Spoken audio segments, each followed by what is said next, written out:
Welcome to Board Now, the Buffy the Vampire Slayer podcast hosted by me, the final girl. And you guys, it is the season finale. I cannot believe that we are here. We're finally here at this moment talking about Prophecy Girl. And I couldn't have asked for a better person to talk about it with. I am so incredibly excited to talk to this person. I have been dying to talk to him. I love his takes. You know him as the messy friend. It is literally my favorite thing that you do on TikTok. I'm obsessed with it.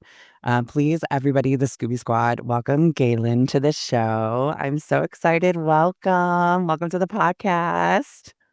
Welcome. Thank you for having me. I'm so excited to be here. I'm so excited. I'm excited to have you. I know we're a Buffy the Vampire Slayer podcast, but I found you through your charmed takes because I love what you do with charm. I love how you talk about it. You're so incredibly knowledgeable about it. And then of course, to find out you're a Buffy fan too. So it's I love it. And then when you were doing the Tales of the Slayer series, I was so obsessed because I have some of the books, but I've never read them. So I was like, he's giving me the Cliff Notes version. I get to cheat. I don't get to I don't have to read the book now. I get to learn from it. How did you what's your Buffy story? How did you get into Buffy? Well, I started watching it around the same time I started watching Charmed, honestly. I was with my mom. She was working and she was going to a kid's house, and I was about 10. And I remember the first episode I ever saw was The Gift. And so that just, yes. So that just set the tone for the entire show for me. And so I'm just sitting there like, what's happening? And around that time, they started showing it on FX, and that was before they switched to UPN. So I just sat there and just binge watched it. Every time they showed it, they had a marathon, and I was just sitting there taking it in.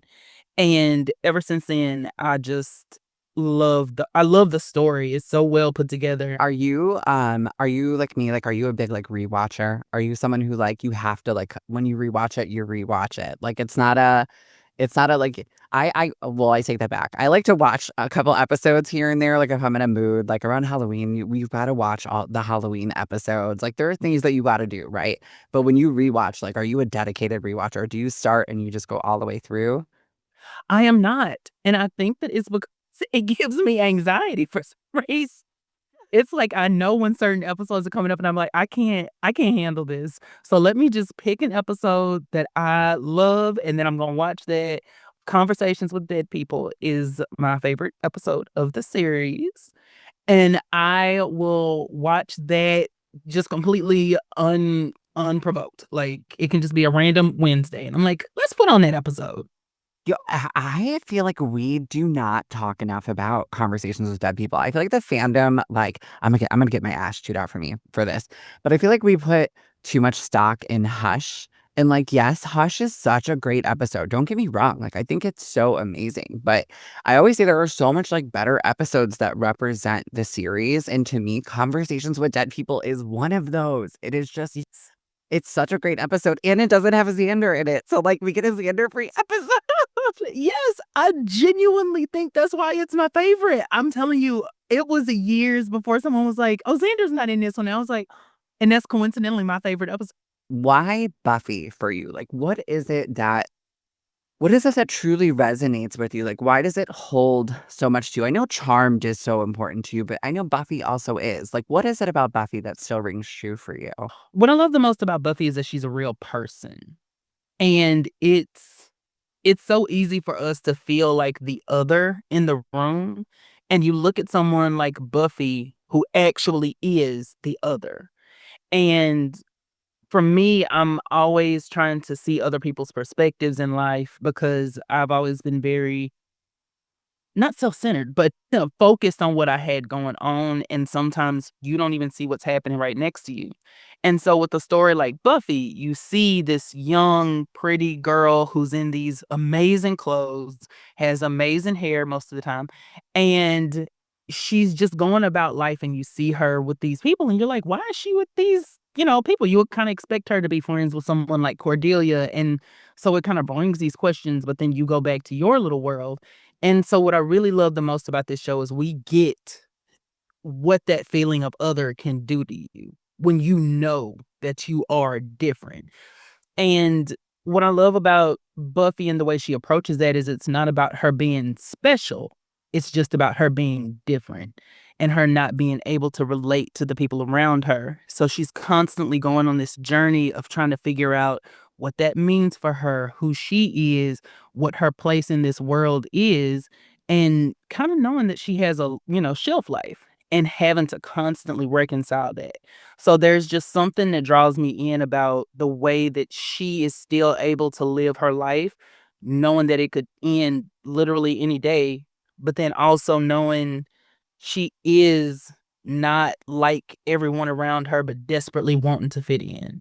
I could literally listen to you talk forever. Like that's what I love about the series too. Like I think that that's why so many people like connect to it, and I think even doing like research for the Buffy doc, right? Like we're talking to a lot of people. I think that that's why it still resonates today, because even though sometimes it's a little dated, the technology, I Robot You Jane, like the computer, it's a little comical, some of the monsters are a little rubbery, it's a little for its time, but that's why we love it. It's a representative of what the time is, but the message is still there.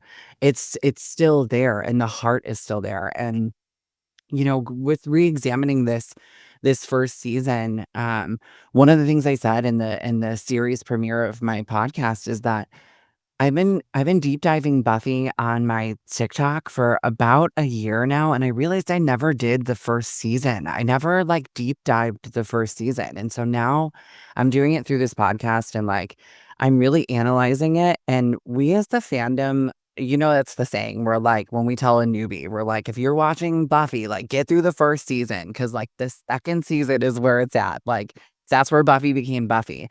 But I really do feel like sometimes like we Uber fans do it a disservice, because this first season has been so good. Like it really, even the episodes that like I like to skip, the Xander-centric episodes. I am the chairman of the Xander Slander Club, and Stephanie Chow from Prophecy Girl, she is the president of the Xander Slander Club. But I am the treasurer then. you're the treasurer. Yes. And I am I just this first season is just so good when you look at it for like what it is. Like the score is so good. It feels very horror. It's just trying to figure it out.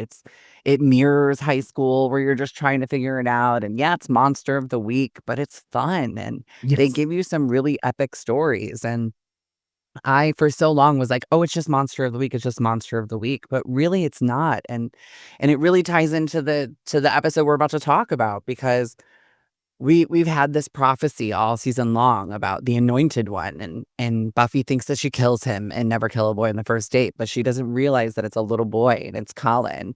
And so, here it is, this is the day. This is the prophecy, what's about to be foretold, and it's the end. And what happens in the episode is just, I feel like it's just so iconic. I know this is an important one to you. Like, why is this episode so important to you? Like, what does this one stand out for you? Well, because it's going back to what you said about season 1. We've been doing a rewatch over on my Patreon, and what I realized about this season after going back and reading Tales of the Slayer is how normal Buffy is in this season. Like, Yeah. when you think of later seasons, you think of the acrobatics and you think of the drama and the this and the that. But season 1, not only is she just a regular girl, she's a regular Slayer. She's just the teenage girl who's currently the Slayer. And Prophecy Girl takes her out of that, where she's just so used to what's been going on for the past year, and it's not, I don't think she ever took it as a game, but it's not just like a fun thing anymore. It's not just like The realization for her. exactly, it's beyond there's a praying mantis and there's the pack going on. It's she's faced with the fact that there is going to be another girl after her. And Sarah's acting is just Yes. Uh, let's get into the episode, because I feel like already I'm wanting to like talk to you about it. I'm wanting to be like, oh, and that scene in the library when she's like Who's she gonna be? I'm like, okay, let's get in the episode. The theme of this episode is the prophecy. It's been leading up to all season is finally here. The anointed one will lead Buffy to the master and he will feed on her and rise. All of this is happening on the night of their formal dance. Buffy is reluctant, but when she realizes that her friends' lives are on the line, she shows the hero nature inside of her and she attempts to stop it. Only it's revealed she's the key to the prophecy, and the master kills her. He rises, and then Angel and Xander revive her. Just in time to close the Hellmouth, kill the master, and attend the dance. It's such an iconic episode.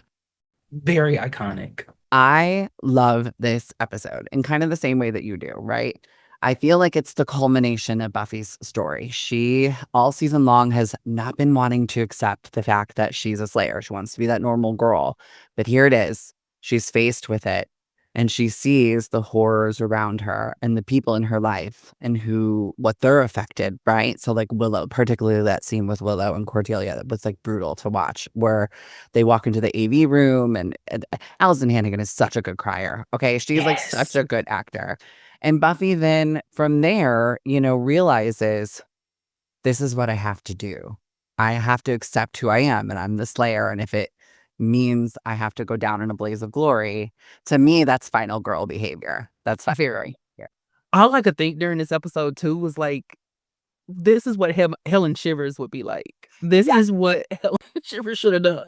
I agree. I feel like it very much was like, and that's why I always talk about Helen Shivers. And I always say, I know we're going to get derailed for a second, but I always talk about Helen Shivers. And a lot of people feel like she should have been a final girl. And I feel like she should have stayed the Scream Queen. I feel like it shows that like all bets are off in a horror movie. And that's what I kind of like is like you're rooting for her throughout the movie. Like, Julie James is going to survive or hopefully survive.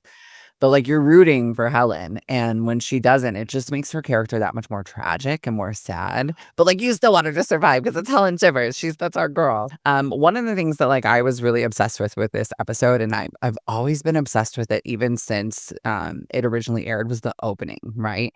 I love how Buffy is playing like this weak little girl in it, and where she like falls, and she's like, oh, and then the vampire, like, he snarls his teeth and he's looking at her and she like takes the stake out behind her and she's like, gotcha. It's like a gotcha moment, right? Yeah. I love how it's that flipped on the head. Like she's the thing that the monsters are scared Mhm. of.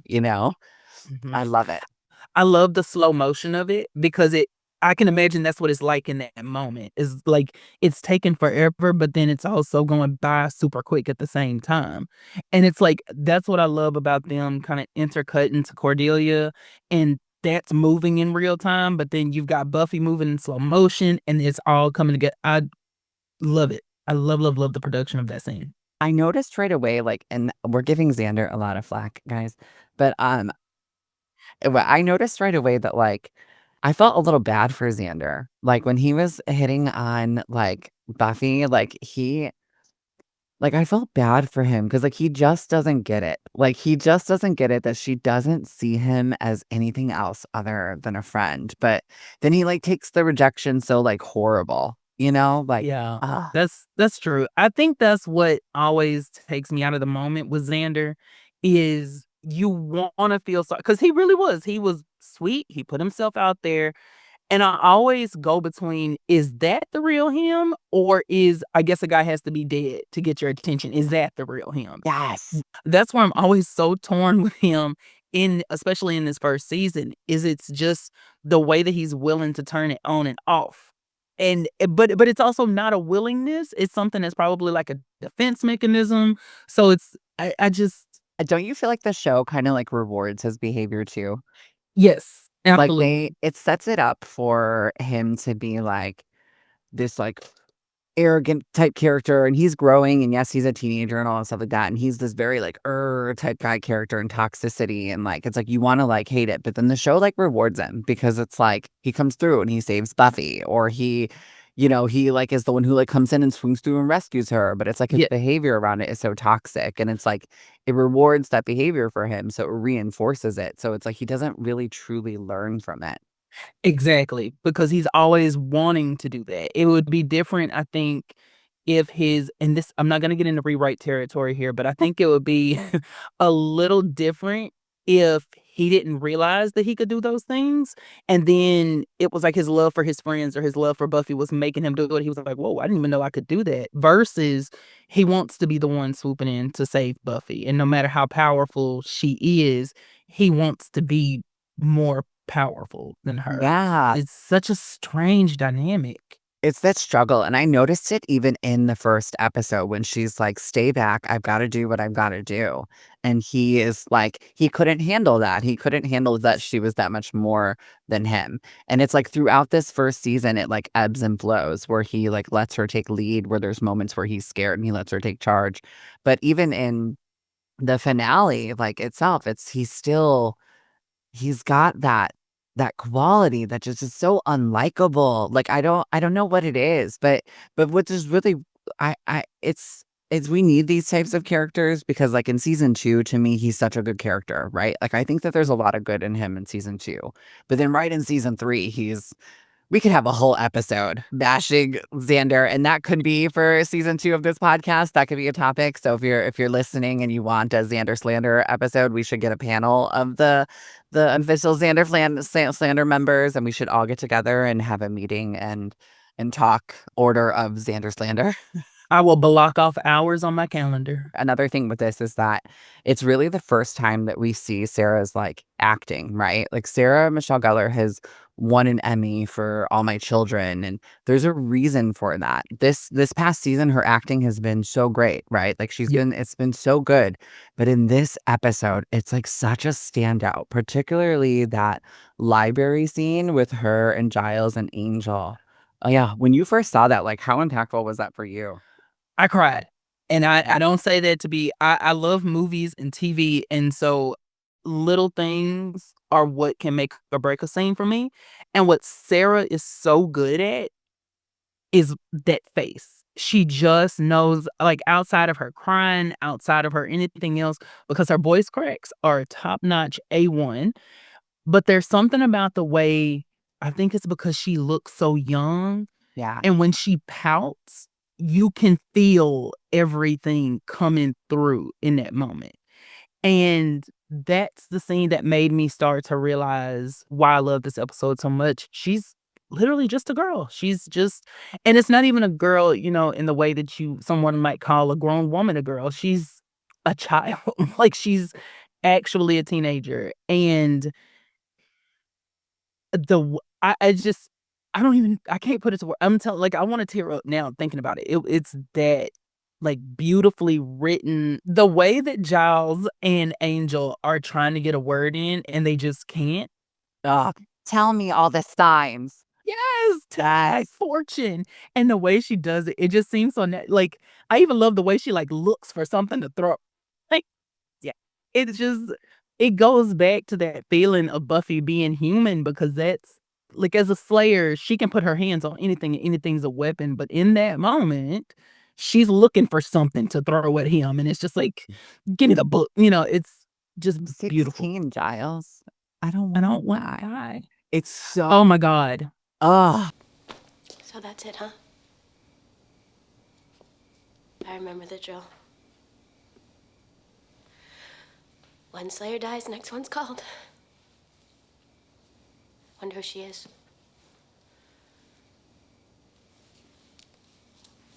Will you train her? Or will they send someone else? Buffy, To say how he's gonna kill me? Do you think it'll hurt? Don't touch me!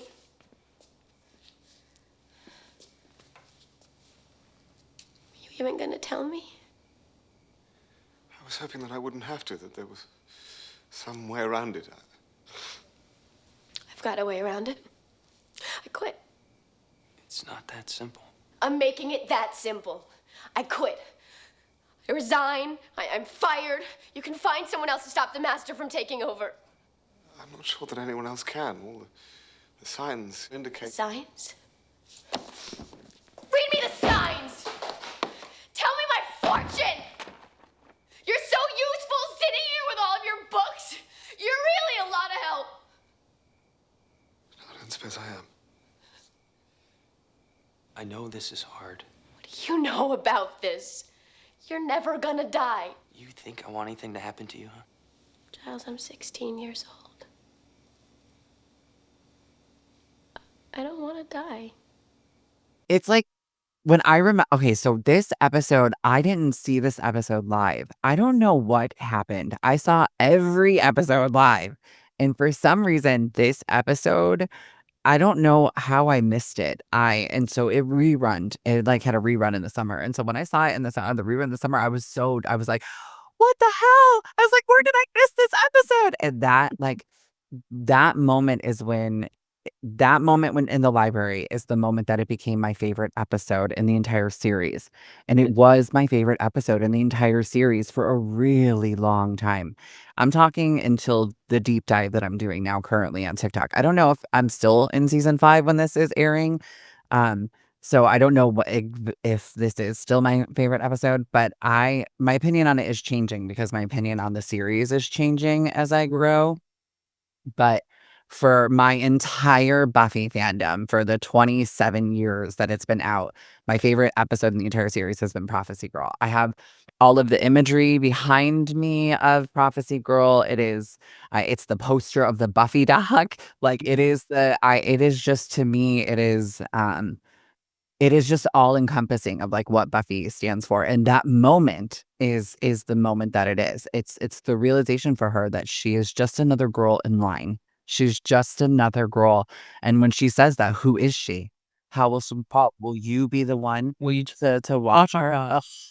the way my heart breaks when she says, "Do you think it'll hurt?" I just I literally wrote in my notes, Buffy is a child. And that's all I could see was like this little girl looking at her father and just saying, "Do you think it's gonna hurt?"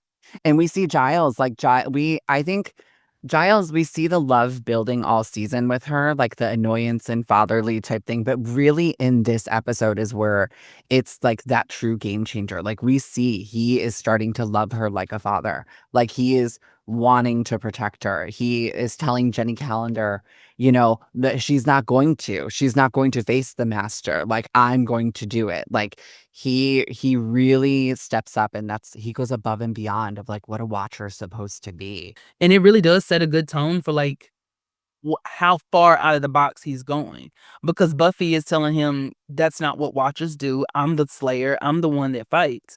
And he is just adamant that he is going to go into the field. And that's what I love so much about Giles as a character and appreciate about him in this episode.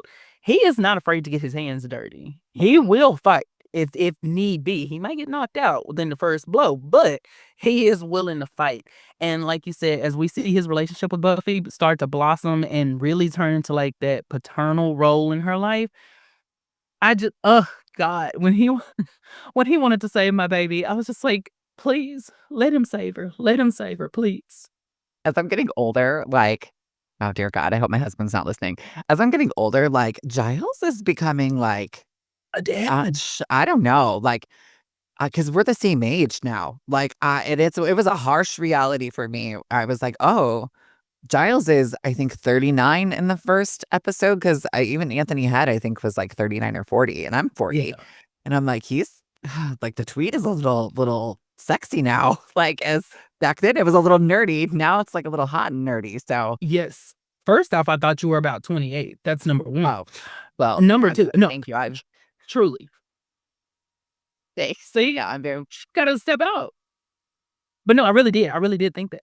well, thank The way that he screamed at Miss Calendar, and she kind of like jumped back, and then she was like, "You better." I was like, "Girl, listen, that's a girl after my own heart." Because she said, I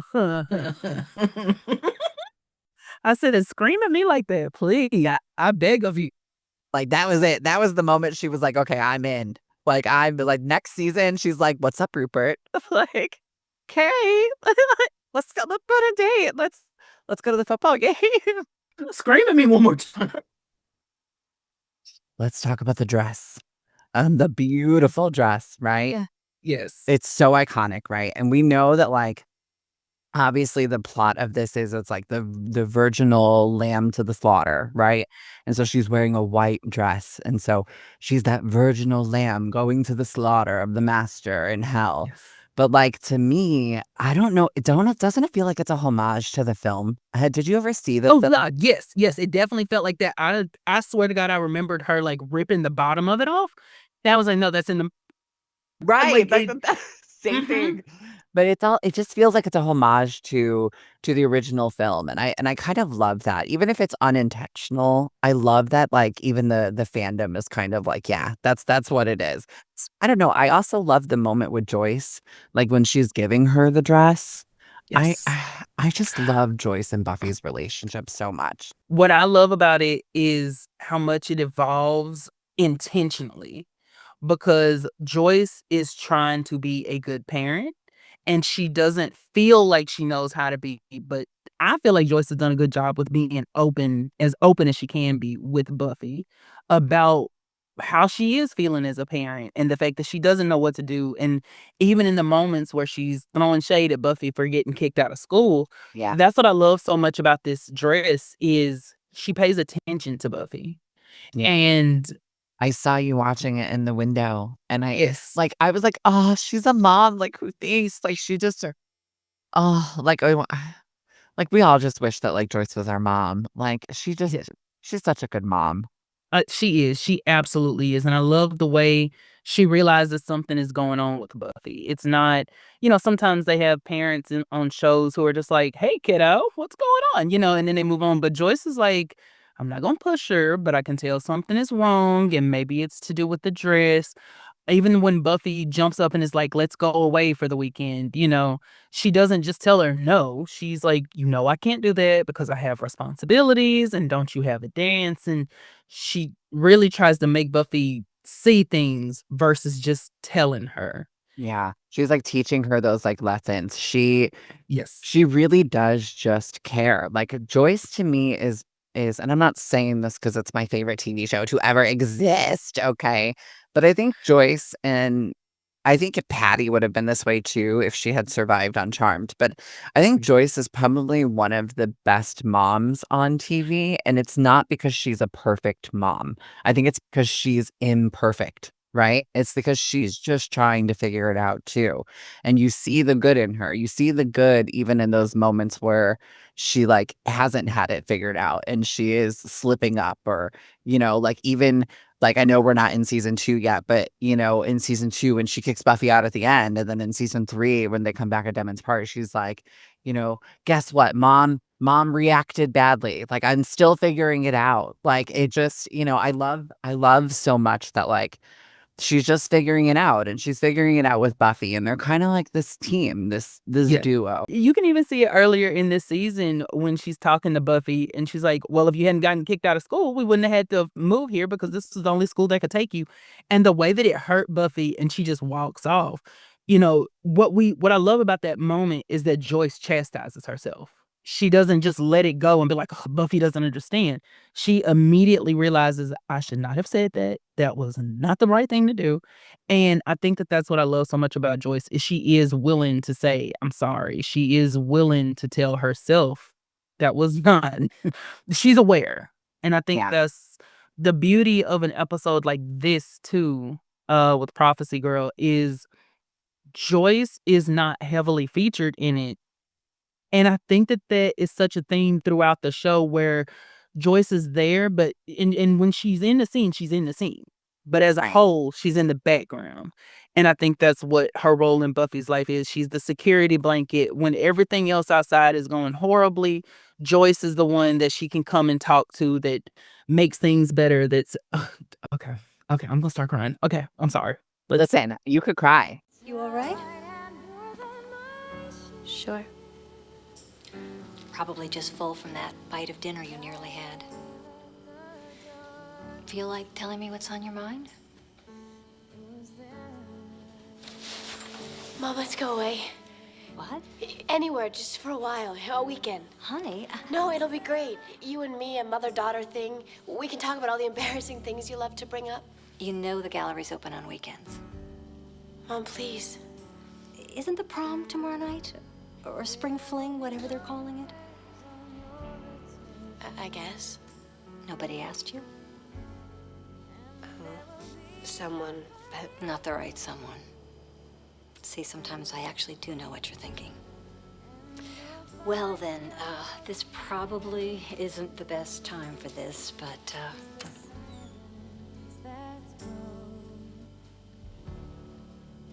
I saw you eyeing it at the store. I figured, well, we can't afford this. the way you've been eating, we can afford it. It's beautiful. I think you should wear it to the dance. One of my favorite shots in this is when Colin is leading her to hell. And the Yes. beauty of her, like the innocence and the fear in her face, but Mm. also like the strength in her as she's like walking down and like she's like confronting the master. One of my favorite final girls and my favorite final girl, truthfully, is Nancy Thompson. And I feel like because this show is such like horror energy and it's such like homage to horror, like this is such a homage to Nancy Thompson. Like she's like going after the bad guy, like she's like taking the fight to him. And I just love that moment so much. And Mark Metcalf's acting is so good, like as the master. And even through those teeth, and you can tell they're clunky in his mouth, and he's still going. I love it. I love it. And one thing I loved about that scene that I have forgotten how much it like affected me is when he leads her down there and she keeps walking and he stops and she looks back like, "Aren't you gonna come with me?" And she looks so scared to keep going. And that's what I think that's what Buffy's character boils down to, that I think that's why we're still talking about her in 2025.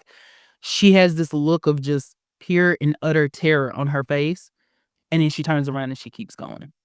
And that's what everything about this show, it resonates with people, is like, she still goes even though she knows she's gonna have to go alone. And it just like, because on one hand, it's like, what is this little boy gonna do? But it was just the notion that she is the one that has to do this. I just, oh God, that whole scene once she gets down there and he's taunting her and she's kind of looking around and you can see that she just wants it to be over, whatever over means in this scenario. She just wants it to be over. She's accepted everything at this moment. Like she's fully accepted that like this is it. If I gotta die, I gotta die. And Yes. at least I'm gonna go out in a blaze of glory. You know, one of the things that the fandom like shits on so much is the remaster of Buffy. And I watched this episode on Tubi and it was the remaster of it. And let me tell you, like, it's not as bad as the fandom made it out to be. I thought it was pretty beautiful. I mean, I think it was, like, cut, obviously, like because it's no longer the square, so it's, like, blown in a little bit, but I don't know, the quality of it, like, I felt like it was the first time I had really seen a lot of, like, the underground layer in hell, and I could really see a lot of the, like, the detail in things, and I know it's, like, a lot brighter than what the original series was, but it still was, like, really creepy, like, it still kinda holds up, like watching that scene, it's like the music, everything, it just I don't know, it just was really still impactful to me. Oh yeah, yeah, because I can just imagine like with the I mean, there's candles in a cave and there's bodies lying on the floor. That's creepy in and of itself. And it's just, Yeah. I think what really gives it that creepy feeling too, and I would actually love to see it in a higher quality, is how slow Buffy is moving. And Yes. Sarah's body is what is making it seem even creepier, because this is a Slayer who has seen it, well, not seen it all, but she's seen a good majority of things, and she's like inching through. And it feels like we get a chance to, even if we can't see it in high quality, we get a chance to see the cracks and the crevices and the rats and the, like, you can see so much of it because of how slow she's going. And it just adds to the beauty of it. I don't care if I have to see a boom mic in the shot, okay? I will absolutely see a higher quality of it. Or a cameraman in the background. We get it. Like, we know they were filming this. It was 1997, 1996 when they filmed this. It didn't premiere until 97, but like, we get it. Like, we understand. You know what else I like this episode brought to my attention? And it wasn't until this rewatch that like I really realized it is that this is the episode where we learn the Hellmouth is underneath the library.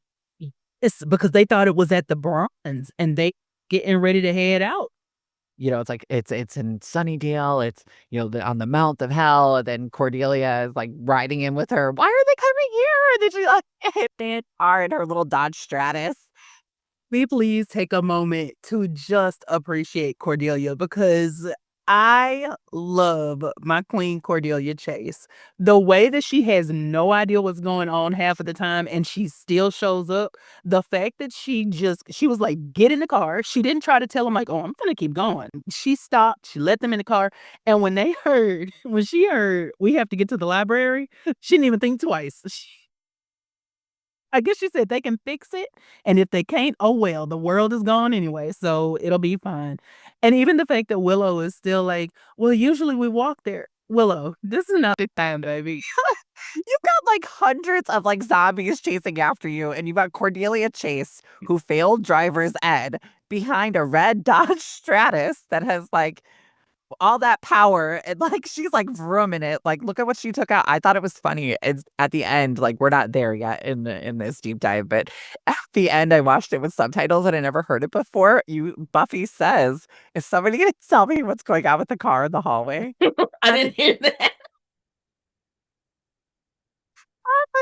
Like I'm in my 27 years of watching this, I never realized it, but that's why sometimes I watch it with the subtitles because you miss things because the music is going so loud, and you Yeah. could see says, "Is somebody gonna tell me what's going on with the car in the hallway?" And I'm like, it's just such a funny moment because it's like the episodes have such seriousness in them, but then they have, Mhm. like, that comedic, like, aspect of them. People often ask, about, like, why Buffy is stronger than any other Slayer, right? They always say, like, "Why is she the one who always survives? Why is she the one who is smarter and stronger and has this super strength that other Slayers just didn't seem to have before her or have after her?" And I think a lot of it is because of this episode, because as we know, the master feeds on her, right? And then Angel, and he can't revive her because he has no breath, even though they smoke cigarettes, which is crazy. He's out of breath while he's And is saying out he of has breath, no breath. He's like, right? I have no breath. Don't pay Yeah. attention to this. I'm like, I, okay. I can't say you got to do it. I have no breath. Maybe that's why you have no breath because you're out of the breath. But so Xander revives her, and then when she comes out, she says she feels different. She feels stronger. She feels connected. And so I wonder if that's the reason why she's stronger than any other Slayer, because the master, the oldest vampire in history at this point, not Dracula, because Dracula's off doing something. He'll come in season 5. But the oldest vampire in the show's lore currently fed off of her. And so now she's connected. And so I almost wonder, do you think that, like, that's the reason why she's so much stronger is because of this moment? I feel like, and I could be making this up because I love making things up. Make it up. I felt like maybe she felt so different because the power is hers now versus being Yes. versus being connected to the Slayer line. She is this. And then the next Slayer is the one who has the Slayer line lineage and it's starting to dilute a little bit. And hers is just not maybe pure, but it's just connected to her now. So that was kind of what I got from it when she said she felt different because I was like, "Oh, my baby is a rogue agent now." That's what I get from it now too. I love that. I didn't even think of that. Like, that is so true. Because then that then does make her more powerful because she's stepping into her power. She's stepping in. And so she is, like, more confident and more secure. And what happens when you're more confident and you're more secure? You step into your power. You step into that gift better. And it's like she's taking that power back. Oh my God. That's gonna be a soundbite. I get to be a soundbite. Oh my god. That's gonna be a preview. Oh my God, that's so good. No, legit, that is so good. This is why I've been so excited to talk to you because I legit love your takes. You are so insightful on, like, everything that you talk about. I always talk about, like, I could literally just sit and, like, watch you, like, like, talk Oh, about anything. You could literally talk about anything. Wow, that was so good. That's, like, mind-blowing to me. That's such an impactful thing because that kinda shapes that changes my view of how I look at the series now. I don't I like, I That really changes my view on how I look at the series because that is the moment that she is and it makes me, so maybe this is my favorite episode still, because that makes it makes it so much more impactful, and the whole rest of the series wouldn't have happened without. Oh, I love it. Thank you so much for coming on and telling that, because I'm so glad you liked it. And I think too that could explain a little bit more just in past what they even say with like her and Faith and Kendra's like semi rivalry. Well, her rivalry with Faith. Where there's only supposed to be one of them. And it's like neither one of them can be the Slayer because the Slayer is standing there. right. And it always feels like they're just a Slayer. So it's like, and Buffy too, it could have been a mental thing of her realizing, oh, I got up. They said I was gonna die, and I got up. And so let's go. There's so many aspects to it that I think empower her in that moment to just keep on going in that white dress that never got dirty. I Never know. once got dirty. I don't know how it happened. Her hair, and she had the best beach hair afterwards. Like, I love it. That like leads right into the next thing. I love when she is on that rooftop and he's like, "You are dead." Oh, I may be dead, but I'm still pretty. You're dead. I may be dead, but I'm still pretty. Which is more than I can say for you. You were destined to die. It was written. What can I say? I flunked the written. and she like gives it to him. Like, I love that whole moment. Like, to me, like, I'm sure you'll probably agree. It's like one of the most iconic scenes in the entire series, because it's like it sets up like who Buffy is. It like she stepped into her power. She's like in her iconic like sassy era. I love the fruit punch mouth joke where she's like, "You fruit punch mouth." Like, I say it all the time. Like, that is something I mimic all the time, is where I'm always like, "You fruit punch mouth," and nobody ever knows what I'm talking about. And I'm like, "Yeah, you're not a Buffy fan." Like, and you would know if you were a Buffy fan. No, exactly. I love this scene so much because this is what I think when the writer sat down and said they want this character to be this. This is what I envision they had in mind. Is this, and I kind of said it earlier, this tiny blonde person who is, and even Jenny calls it out, and she's like, she's a Slayer. She's so little. You get that, and then you see Buffy, this tiny little person in this beautiful dress, and you would just expect that she is at the dance, whether it's homecoming, prom, whatever. Joyce was giving out 3 or 4 different names for it because she didn't know what it was. And and you see her, and that's where she should be, but instead she's here on this roof facing her now redone destiny because she has no destiny anymore because the prophecy is done. So where do we go from here? And she's fighting. She's throwing hands, which is And what she Buffy does best. And she wins. And Yes. she wins. I love when she throws him over, like, and then he like the horror, the sounds from it, and it closes the hell mouth. I love that moment. Buffy is so good at foreshadowing, right? Where they like drop little tidbits in here. And something I caught on this rewatch that I'd never caught before is when Buffy at the end is like, "I'm hungry. Is anyone else really, really hungry?" And she's like, "I'm hungry." And, like, it's not until season 3 with Faith, when Faith, Hope, and Trick, and she comes and she's like, "Isn't it the strangest thing about how slaying just makes you hungry and horny?" And, like, and she's like, "Well, I mean, after a really good thing, I sometimes crave, like, a banana muffin or something like that." But, like, I'll look at her, but, like, think about it. She just had, like, the biggest slaying of her life so far. And, like, she's like, "Is anyone else really, really hungry?" Like, I love that they put that little nugget in 2 seasons before that I'm like, but so now, like, when we're like, I'm now that, like, when I'm deep diving for the podcast now I'm gonna be looking for that throughout season 2, because I wasn't even thinking to look for that on my last deep dive.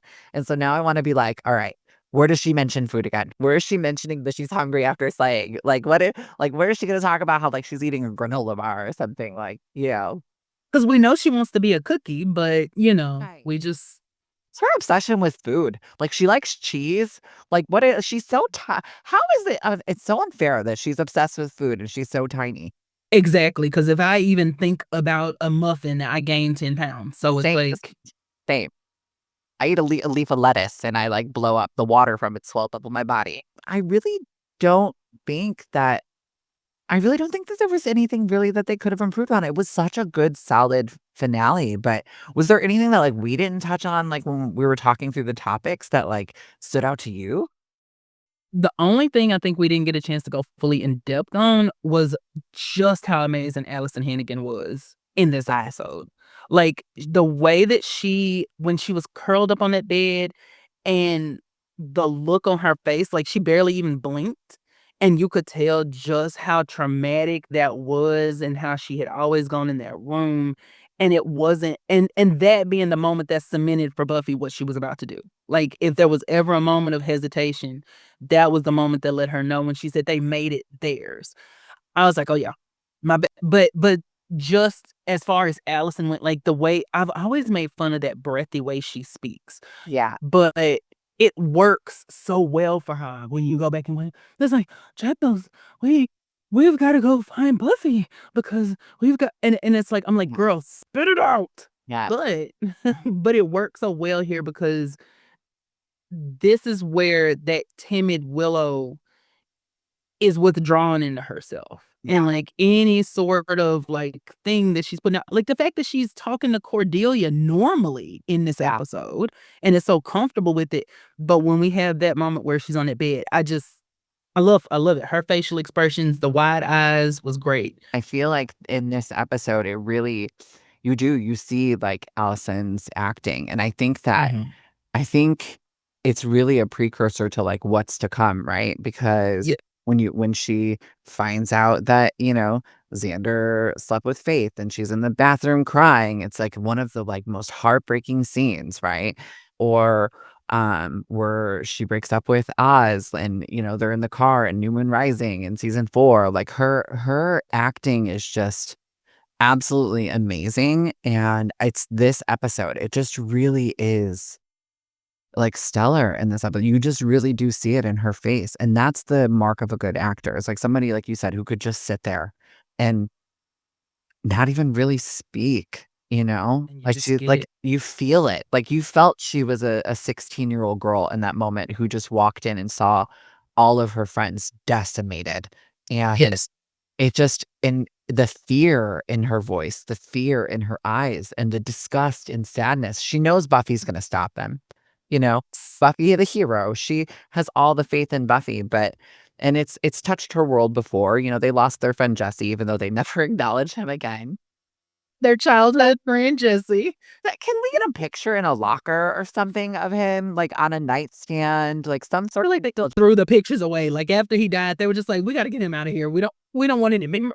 right? Like, they're friends since kindergarten, they just don't care ever again, but, like, so it's like that she walks into that, like it's like that devastation of, like that's the first time she's ever really seen that, We're so used to seeing them go through so much trauma because we have seen all 7 seasons, right? So we know everything that they've been through, but to watch it happen again for, like, the first time, it's like it's brutal. It is such a good scene. Absolutely, 100%. And this is an aside, but it does make me think as far as we're talking about Willow, Xander says that if Buffy doesn't wanna date or does wanna date Buffy, she's keeping it, close to the vest, and I was like, "Gay reference?" I don't know why, I was just like that was what my mind was just thinking like, "There we go. We're setting it up now." Well, I know that the creator, he originally, wanted to make either Xander or Willow gay from the start, and so that was yeah, so they were, like, hinting at both of them from the start, so even in season 2, like, with Xander with, like, the whole Larry storyline, that's why it was that, and when Seth Green left the series, that's when it was decided it was gonna be Willow. But originally, it was gonna be, like it was like a they were playing with back and forth, so yeah, so it was intentional, like, that was a very you caught it because like, that was an intentional thing. Oh, okay, see, listen at me, listen. I will say, and this may be controversial, and you can take it out if you want. I am glad that it was not Xander because if they characterized him the same, I don't like to see gay characters like that because it just makes them feel even more outside of the norm than usual. And I just, it just, that's not my thing. So I'm glad they didn't. I feel like, as a proud member of the LGBTQ mafia, I put the B in the LGBTQ, I feel like I don't think the show would have intentionally done this because they put so much thought and care in all the characters, right? And what they did with Willow was so amazing and how they did the care in her story. But I feel like with Xander, because of who his character is, it would have been a joke. I feel like it wouldn't have been as serious as it was with Willow. It wouldn't have been as natural as it would have been with Willow. I think I think one of the beauty of and I can't wait to talk about this in season 4. We're still getting off topic, but I don't care because I love you and I want to talk about this. I think one of the beauties of Willow and Tara is the fact that it was very natural, and I think they showed a lot of us that, like, it wasn't something to be ashamed of. Like, it wasn't something to be like, "Oh, I have to, like, hide this or keep it in the secret, I gotta keep this in the dark." It's okay to kinda be myself. It's okay to kinda be who I am. And I think had it been Xander who would have been I think it would have been a lot of, like, jockey type jokes. It would have been, a lot of, like I don't know, I feel like it would have been a lot of like, "You can't borrow my clothes," or Right. "We're It always would have going made him after the dress up in same drag a guy." lot. Yeah. Like, yeah, it Yeah. would have been like that. It would have been, like, making fun of it instead of, like, taking it serious. I don't know if there would have been, like, a great, like, coming out episode like we got with, like, New Moon Rising where it's, like, an official, like, I know I'm choosing who I love. I just don't think we would have got that with Xander, and I too am glad. It's not a controversial take. I think most of the fandom feels that way too, so don't worry, that's staying in. So Okay, okay, good, okay, because I wasn't sure, and I fully understand what you mean about him coming out, because I think it would've been like a "we all knew" moment, Right. and they would've taken away from him, especially with the way that Buffy likes the show likes to set things up. I think it would've just been a, like, "Duh," and then they would've, made some, like, "Let's go get something to eat," moment, and that's not it doesn't that's a huge revelation in a person's life. Yeah, and I feel like, he is not really like a prevalent character in season 1. He more so becomes a prevalent character in season 2. But like I feel like they would have like made a lot of jokes with like Jonathan around it. Even though Jonathan is I don't know if Jonathan is bisexual or if he's straight, but like a lot of people thought Jonathan was gay, like he represented like a gay character until the Superstar episode where it was like confirmed that he was also into like women. And so I feel like they would have, like, made a lot of jokes around that with, like, him and stuff like that, and I just don't like I don't like when people are, like, the butt of a joke, and I feel like Buffy very much doesn't do that. I feel like there's a couple things, the first season, there's a couple times Cordelia is, like, really fucking mean, like, really mean, and I was remembering the first few episodes when I was watching them for the podcast. I was like, man, I love Cordelia. She's my favorite character on the show, but I really don't like her right now. Like, I was like, I don't remember her being this mean. But it was like, then it shifts in the middle of the season. She shifts and becomes the Cordelia that we start loving. And by this episode, she's who we absolutely love. She's funny, it's sweet, and she starts to be that character that evolves. And I think that they realized that, that they were like, we can't have her just be the mean girl and come in and like knock down Willow and it was like she's really mean. And so I think that the show does a good job of like not having those characters too much. And when they do, Buffy kind of comes in and kicks their ass a little bit. And so Yes. I agree. Yes. I 100% agree. I think it was the right choice. I have had so much fun with you. I'm going to ask you a question before I let you open the floor and tell the Scoobies where you're at. But I want to know, like, it can be about season 1, or it can be about the entire series if you want, or you can do both. It's totally up to you. But like, what is your biggest Buffy hot take? Oh god. Okay, my biggest Buffy hot take. Oh my god, I'm so It could be about season 1. So that way you could play it so you don't gotta say it about the whole season, or it could be about the entire series. well, every time I say this, I feel like I end up fighting for my life. Okay. I will go to bat for you. The Scoobies, we know that there is no gatekeeping allowed here. No I think elites. my biggest hot take is that Anya was not necessary to the show. I'm sorry. Still kidding. I'm kidding. I don't care. It's fine. I love Anya, so, like, I think that that's why I was being funny about that, but why? The what? Okay, so explain yourself. Tell me why you think that.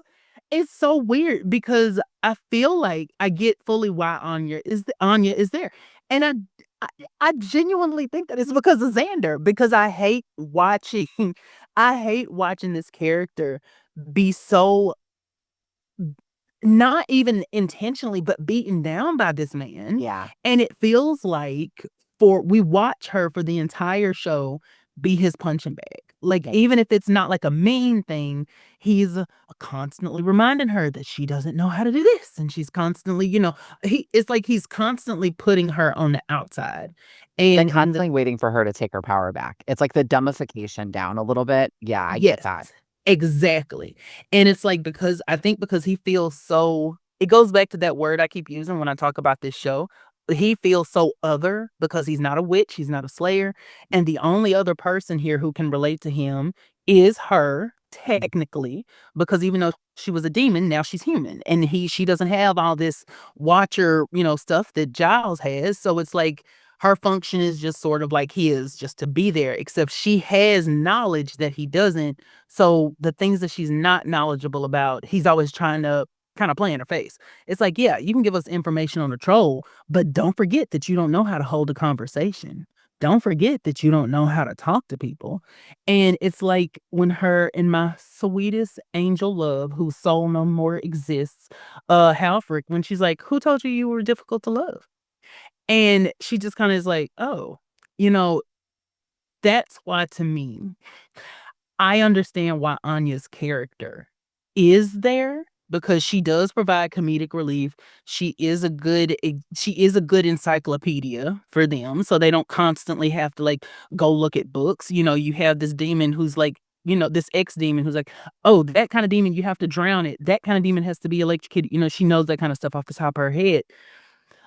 I just don't like punching bag characters. Right. And she does contribute to the show. Like I said, I'm just not a fan of like punching bag characters, and I feel like she never gets to get away from that. You know what? They don't appreciate her either. I don't know. It won't be when this airs. But I don't know if it's in my last TikTok that I just did or if it's the one that I scripted that I'm filming for this week for my content. But I talk about this that like they don't ever appreciate her at all, even for her knowledge.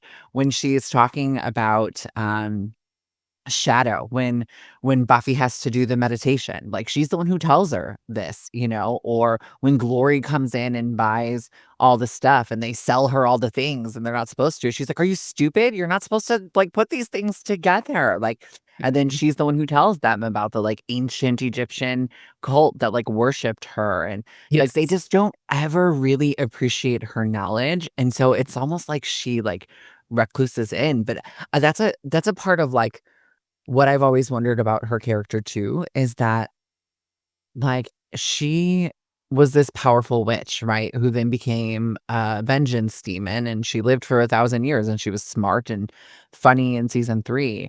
But then she comes in and all of a sudden she doesn't know anything. Like all of a sudden she is like, I don't know how to function. I don't know how to survive. And it almost makes me wonder if when she became a human, like a cloud like lifted over her and now she is like, I don't understand. I don't know, like, I don't understand how to survive this way.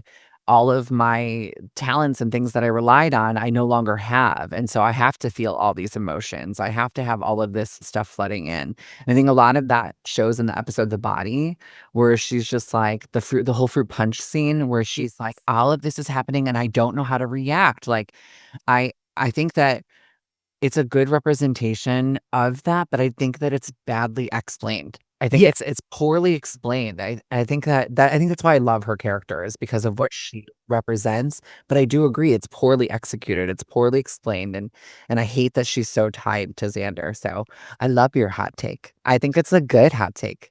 You want to know my hot take? Yes, I would love to hear it. I haven't said my hot take at all on this season. I think the fandom puts too much stock in seeing red. I've said it on my TikTok, but I feel like seeing red, I feel like they put too much stock in that scene where Spike attacks Buffy. And I think that it's horrible and it's violent and it's not needed. And I think that it's a character assassination for sure. I agree with a lot of the fandom in there. But I also think that, like, that's the reality of Buffy and Spike's relationship. It's violent. That's who they are. Like, Buffy's violent and mean to him, and he's violent and mean to Buffy.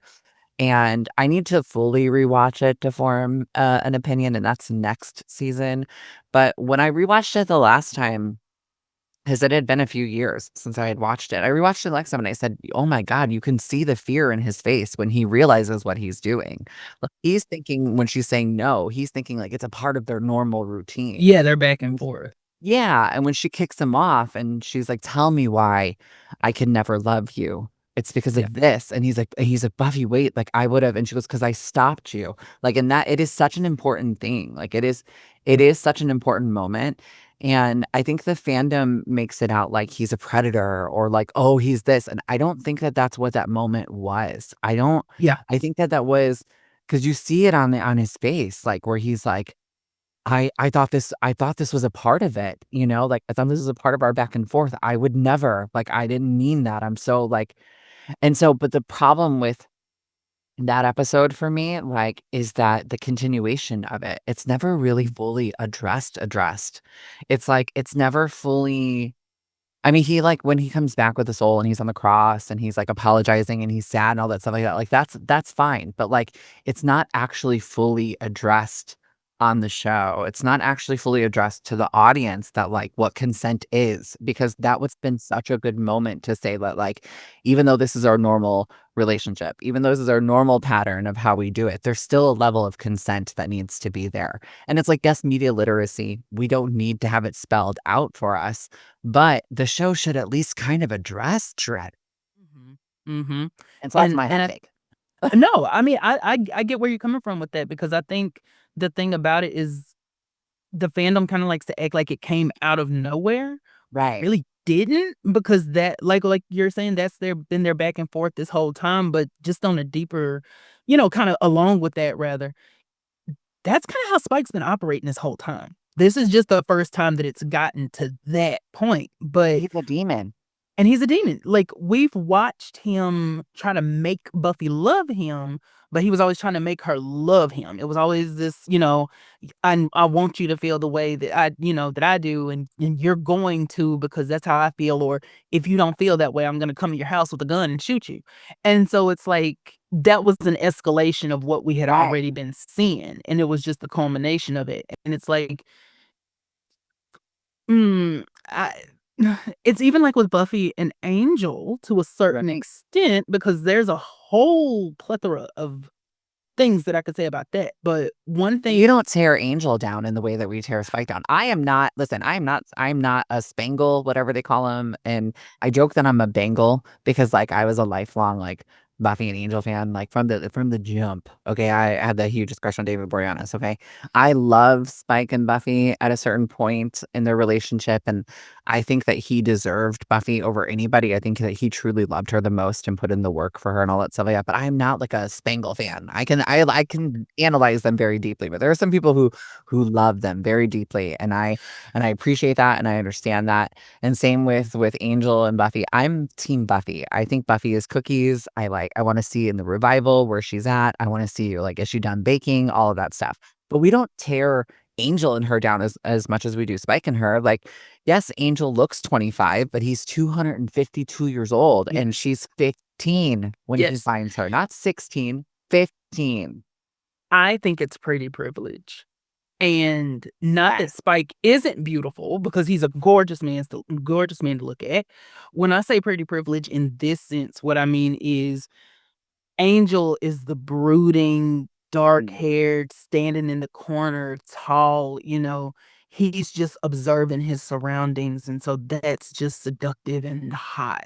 Right. But then Spike is loud, and he's funny, and he cracks jokes, and he's Punk rock. sarcastic. Exactly, and so they don't take him as seriously, and so that's where I think it comes in with him because it's kinda like I know this is about Buffy, but it reminds me a lot of Cole on Charmed, where he, straight manipulated this woman, and people are like, "Well, he could manipulate me too," and I'm like, "Oh, could he?" And it just reminds me a lot of that because people will fully and again, I'm not trying to say anyone should not enjoy this show. I am just saying people will explain away the fact that this man was watching this child at high school before she got to Sunnydale, and while she was still a child, engaged in a relationship with her. And it's just like people pick and choose what bothers them. Yeah. And I'm like, okay, if you just sit with it, I think a lot of things should bother you, but they Right. don't. And that's where I think the pretty privilege comes in. I agree. I love it. I have loved having you on so much. It has been so much fun. If anybody was gonna come on for my season finale, I'm so glad it was you. I have been looking forward to talk to you for, like, so long. Like, I know we always talk about, like, doing a live and stuff like that, but, like, I am so glad that we got to do this. If we do a season 2, if we get a season 2, I would love for you to come back on and be, on season 2 and do a couple more episodes. We'll have to, like, pick our favorites. I think it'd be fun to have, like, a panel on for, like, surprise and innocence, because those are some of my favorite episodes in the season. And so I would love for you to come back on for that. But in the meantime, tell the Scooby Squad where they can find you at. Like, promote yourself, throw it all out there. And you guys better go follow my friend because he makes amazing content. You better, or I will find you and cut up every single one of your wigs. You can find me anywhere They Call Me Mr. G. You can find me on TikTok, Instagram, Twitter, whatever platform, you can find me at They Call Me Mr. G. You can also find me on Instagram at Power of G Entertainment. And you can find me on Patreon at Power of G, where we're doing a Charmed rewatch, and we're currently in season 6, and we're going to be in season 2 of Buffy when this airs. Thank you guys so much for listening to the first season of Bored Now, a Buffy the Vampire Slayer podcast hosted by me, the final girl. I'm so excited. This first season has been so much fun. Thank you guys for joining me on this journey, and I can't wait for season 2. Make sure that you are following us, and make sure you're following me on my TikTok so you can see my deep dives, because that's where I'm at most of the time. But anyways, it's been so much fun. Thank you guys so much, and I'll see you guys next season.